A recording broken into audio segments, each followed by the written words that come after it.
Dalam mendepani cabaran era teknologi dan pendigitalan masa kini, dan bagi kami semua merealisasikan aspirasi Malaysia untuk bersaing dengan lebih efisien di pasaran global, semua pihak perlulah memanfaatkan teknologi dan pendigitalan khususnya di dalam semua sektor yang memberi impak signifikan kepada kemajuan negara yang lebih pesat. Justru itu, Tuan Ketua, kerajaan dan pelbagai pihak telah melaksanakan inisiatif-inisiatif bagi memperluas penggunaan teknologi dan aplikasi yang berteraskan digital dalam bidang penyampaian perkhidmatan kepada pelanggan. Tuan Ketua, selaras dengan itu, kerajaan telah meletakkan komitmen yang tinggi dalam penggunaan teknologi maklumat dan komunikasi, iaitu Information and Communications Technology ataupun ICT, bagi menyokong inisiatif negara ke arah ekonomi digital dan industri 4.0 melalui teknologi memuncul, itu disebut sebagai emerging technologies seperti teknologi generasi kelima, 5G, Internet of Things dan Artificial Intelligence, AI. Selanjutnya, Tuan Ketua, My Digital merupakan satu lagi inisiatif kerajaan untuk mentransformasikan Malaysia menjadi satu negara berpendapatan tinggi yang berpacukan pendigitalan dan sebagai peneraju serantau dalam bidang ekonomi digital.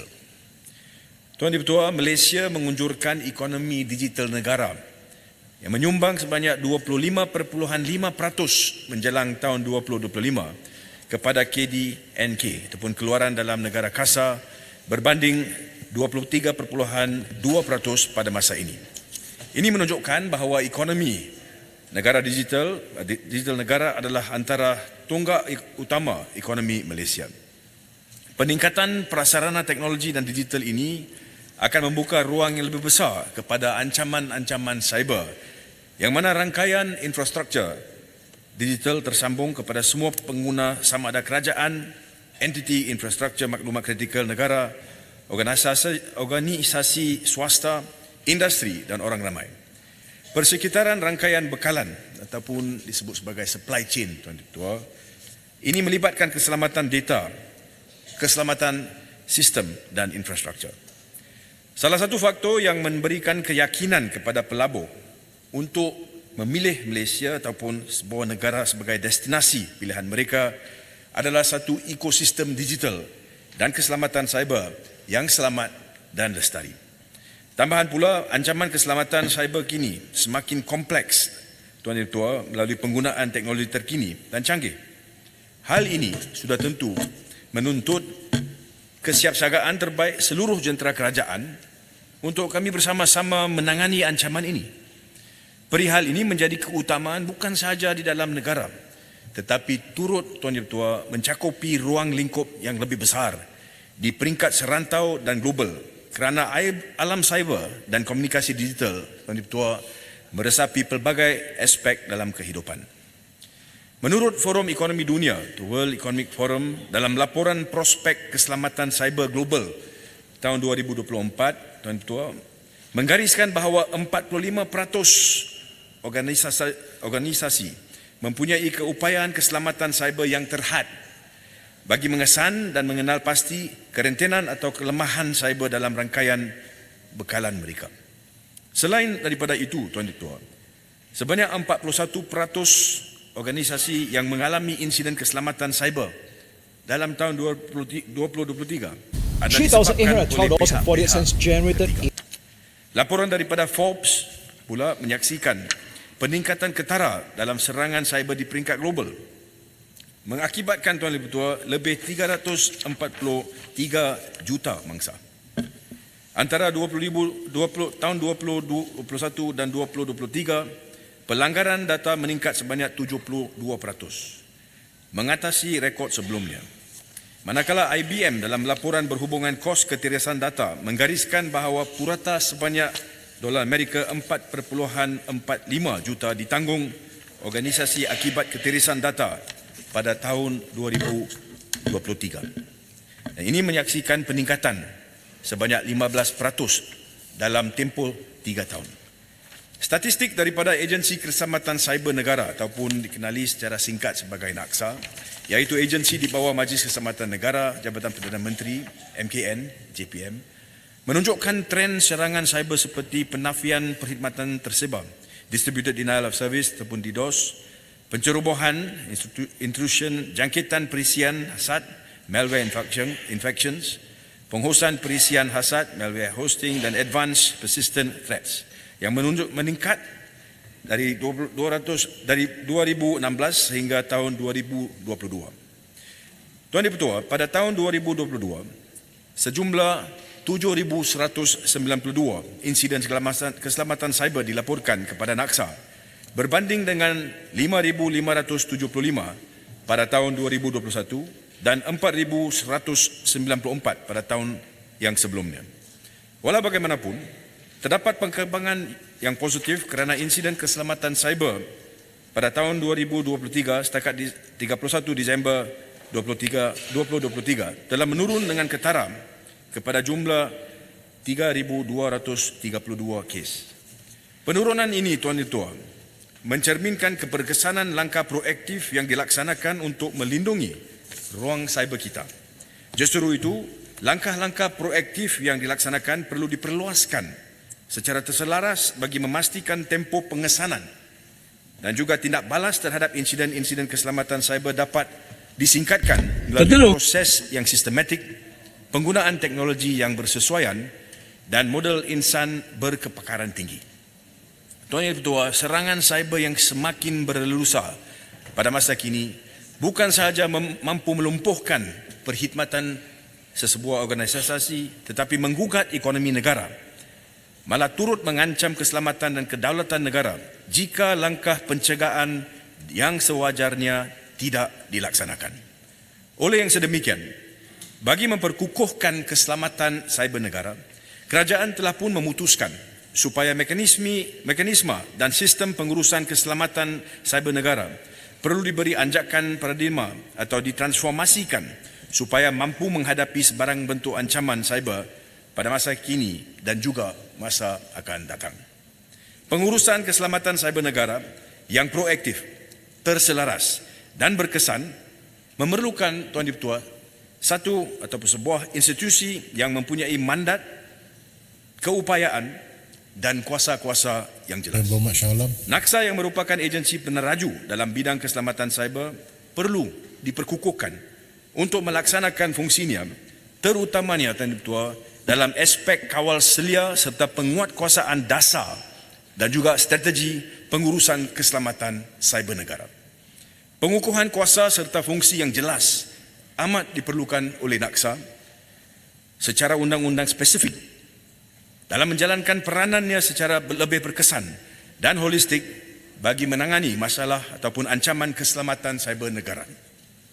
Penggubalan Rang Undang-Undang Keselamatan Cyber 2024 yang memberi pertumpuan kepada perlindungan keselamatan cyber infrastruktur maklumat kritikal negara.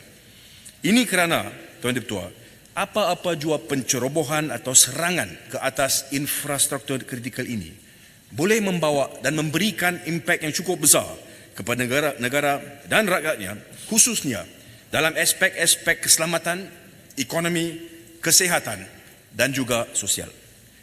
Melalui Rang Undang-Undang Keselamatan 2024 ini, Tuan Ketua, aspek keselamatan cyber bagi infrastruktur maklumat kritikal negara akan dapat kita pertingkatkan melalui rangka kerja yang telah diwujudkan dalam Rang Undang-Undang ini, yang termasuk pertamanya, penetapan dasar-dasar dan strategi berkaitan keselamatan cyber serta aspek pemantauan perlaksanaannya oleh Jawatankuasa Keselamatan Cyber Negara ataupun dalam singkat JKSN yang dipengerusikan oleh Yang Amat Berhormat Perdana Menteri dan dianggotai oleh wakil-wakil daripada pelbagai agensi awam dan juga swasta.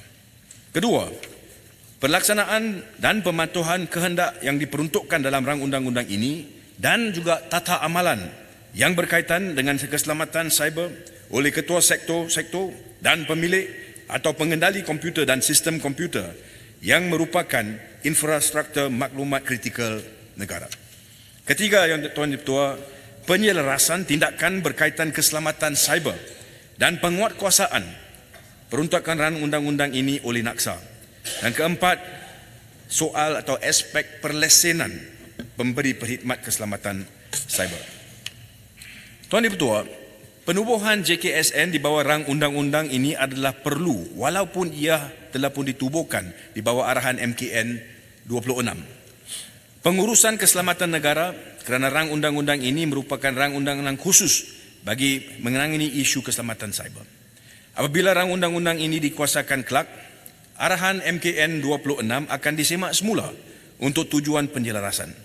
Walau bagaimanapun, apa-apa ketetapan yang telah pun dibuat oleh JKSN di bawah arahan MKN 26 yang berhubung dengan langkah-langkah standard dan proses berhubung dengan keselamatan cyber infrastruktur maklumat kritikal negara akan terus terpakai selagi mana ianya tidak bertentangan dengan rang undang-undang ini. Kerajaan juga telah menjalankan kajian dan menelpasti perundangan sedia ada yang relevan seperti Akta Majlis Keselamatan Negara 2016, Akta 776, Akta Komunikasi dan Multimedia 1998, Akta 588, Akta Jenayah Komputer 1997, Akta 563, Akta Perlindungan Data Peribadi 2010, Akta 709 dan juga Akta Bekalan Elektrik tahun 1990 ataupun Akta 447 bagi memastikan tidak ada sebarang kelompangan, percanggahan atau pertindihan di antara undang-undang sedia ada dengan rang undang-undang ini. Tuan Yang Dipertua, bagi maksud mengubal rang undang-undang ini, NACSA telah pun mengadakan sebanyak 13 sesi perbincangan kumpulan fokus ataupun focus group discussion bersama 11 ketua sektor infrastruktur maklumat kritikal negara. 11 sesi libat urus bersama agensi keselamatan negara yang luar seperti Australia, Amerika Syarikat, Kesatuan Eropah, Rusia dan Singapura serta 30 mesyuarat bersama dengan semua kementerian, agensi, pejabat setiausaha kerajaan negeri dan juga pemegang taruh yang berkenaan.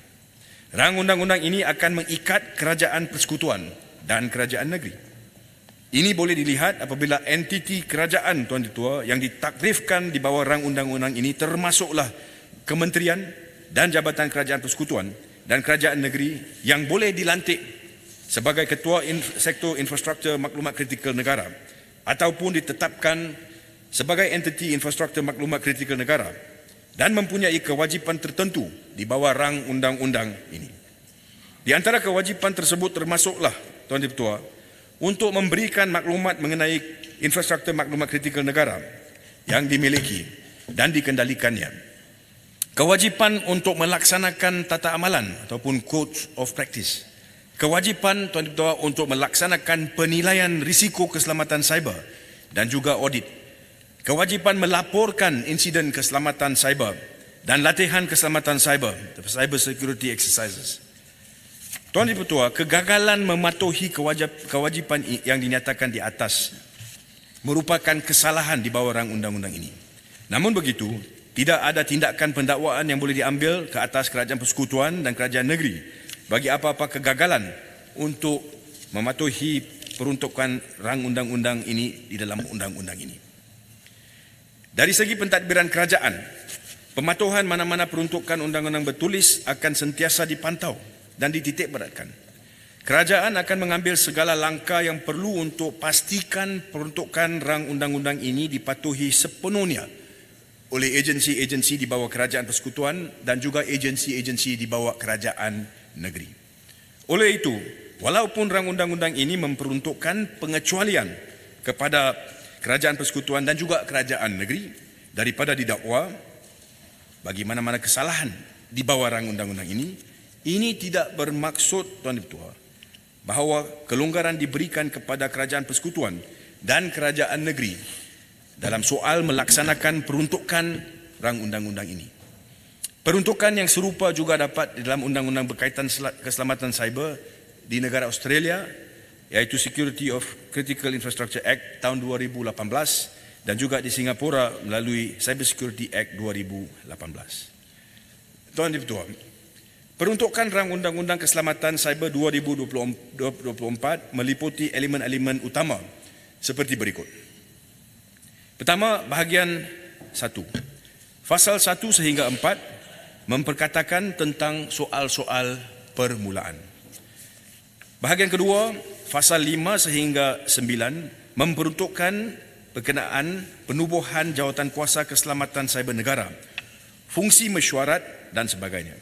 Bahagian ini juga menyatakan bahawa Ketua Eksekutif NAKSA hendaklah menjadi setiausaha kepada jawatan kuasa tersebut.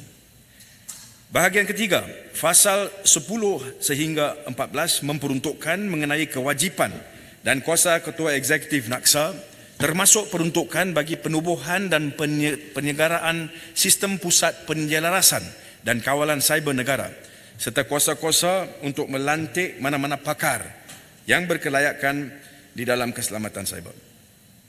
Bahagian yang keempat, fasal 15 sehingga 24 memperuntukkan antara lain, Tuan Ketua, tentang perlantikan dan juga fungsi Ketua Sektor Infrastruktur Maklumat Kritikal Negara dan penetapan serta pembatalan dan kewajipan entiti infrastruktur maklumat kritikal negara. Ketua Eksekutif NAKSA juga diberikan kuasa, Tuan Ketua, untuk menjalankan latihan keselamatan cyber. Seterusnya, bahagian yang kelima yang merangkumi fasal 25 sehingga 26. Fasal-fasal yang memperuntukkan tentang penyediaan dan juga pengendosan tata amalan serta penjelasan berhubung dengan tata amalan tersebut. Kemudian bahagian yang keenam yang melibatkan fasal 27 sehingga 34. Fasal-fasal yang memperuntukkan berhubung pelesenan, kelayakan, kelulusan, pembaharuan syarat, kewajipan serta pembatalan dan juga pergantungan lesen pemberi perkhidmatan keselamatan cyber. Ia juga, Tuan Ketua, memperuntukkan larangan pemindah milikan atau penyerahakan lesen melainkan jika diberi kuasa oleh Ketua Eksekutif NAKSA. Seterusnya, bahagian yang ketujuh, fasal 35 memperuntukkan berhubung dengan penyiasatan insiden keselamatan cyber dan kuasa eksekutif untuk mengeluarkan arahan tentang langkah-langkah yang perlu untuk bertindak balas terhadap ataupun langkah-langkah yang perlu untuk baik pulih serta mencegah daripada insiden keselamatan cyber. Kemudian bahagian yang ke-8, fasal 36 sehingga 52 yang membuat peruntukan, Tuan Ketua, berkenaan dengan penguatkuasaan termasuk pemberian kuasa oleh menteri kepada mana-mana pegawai awam untuk menjalankan kuasa penguatkuasaan serta kuasa penyiasatan kepada pegawai yang diberi kuasa. Kemudian yang terakhir, fasal 53 sehingga 64 yang membuat peruntukan berkenaan perkara-perkara am. Tuan Ketua, Rang Undang-Undang Keselamatan Cyber 2024 ini dapat membantu kerajaan untuk memastikan kebolehlaksanaan dan kecekapan fungsi infrastruktur maklumat kritikal negara dalam hal menangani insiden keselamatan cyber. Hal ini dapat memastikan tahap keselamatan negara tidak dikompromi selain menjadi pemangkin daripada ataupun kepada pertumbuhan ekonomi negara yang lebih kukuh dan mampan, terutama dengan menyediakan persekitaran yang kondusif yang boleh memupuk keyakinan dan menarik pelabur asing untuk melabur dalam ekonomi digital negara. Oleh itu, Tuan Ketua, mekanisme kawalan yang diperuntukkan dalam rang undang-undang ini perlu dilaksanakan dengan seberapa segera kerana ancaman cyber boleh berlaku pada bila-bila masa dan tanpa dijangka. Kerajaan berharap supaya rang undang-undang ini akan mendapat sokongan bipartisan daripada semua ahli dalam Dewan ini tanpa mengira parti dengan meletakkan hal dan soal keselamatan negara sebagai pertimbangan yang utama. Tuan Ketua, saya memohon untuk mencadangkan. Terima kasih. Ada yang berhormat menyokong? Saya menyokong.